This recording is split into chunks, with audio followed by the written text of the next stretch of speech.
ఓం నమ శివాయ. హాయ్ అండి, అందరికీ నమస్కారం. ఈశ్వరి జ్యోతిర్వాస్తు కేంద్రం, scientific research centre, Alivelu Mangapuram, Tirupati. నేను మీ శివకుమార్ కాగిత.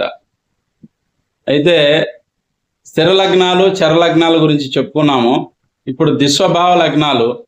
ఈ దిస్వభావ లగ్నాల వాళ్ళకి ఒక రకమైనటువంటి ఆలోచన ఉండదండి. ఏం చేద్దాము, ఇది చేద్దామా, అది చేద్దామా అంటే పలు రకాలైన వ్యాపారాలు చేస్తారు, పలు రకాలైన ప్రయత్నాలు చేస్తారు. లాస్ట్కి ఏదో దాంట్లో స్థిరపడతారు. కానీ ముహూర్తాలకు సంబంధించిన విషయాల్లో దిస్వభావ లగ్నాలు పెట్టరండి. ఒకవేళ గృహానికి కానీ వేరే ఇతరత్ర సంబంధమైన వ్యాపారాలకు కానీ ఇంకో దానికి పెడితే మిడిల్ డ్రాప్, మధ్యలోనే ఆగిపోవాల్సిన పరిస్థితులు ఉంటాయి. పూర్తిగా కంప్లీట్ అయ్యే పరిస్థితులు తక్కువ ఉంటాయి. ఈ దిస్వభావ లగ్నాలు ఒక ముహూర్తాలను చాలా బాగా చూస్తారు.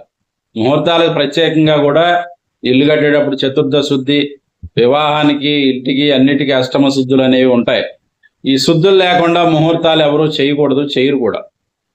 కాబట్టి దిస్వభావ లగ్నాల వాళ్ళు స్థిరమైన మనసు కలిగి కాస్త ఒకే ఆలోచనతో ఉంటే వాళ్ళు నంబర్ 1గా రాణిస్తారు. ఆ స్థిర లగ్నానికి ఎప్పుడూ కూడా సప్తమాధిపతి దృష్టి బాగుంటే మాత్రం వాళ్ళకి చాలా బాగా కలిసి వస్తుంది. Thank you. Please subscribe. నమస్కారం.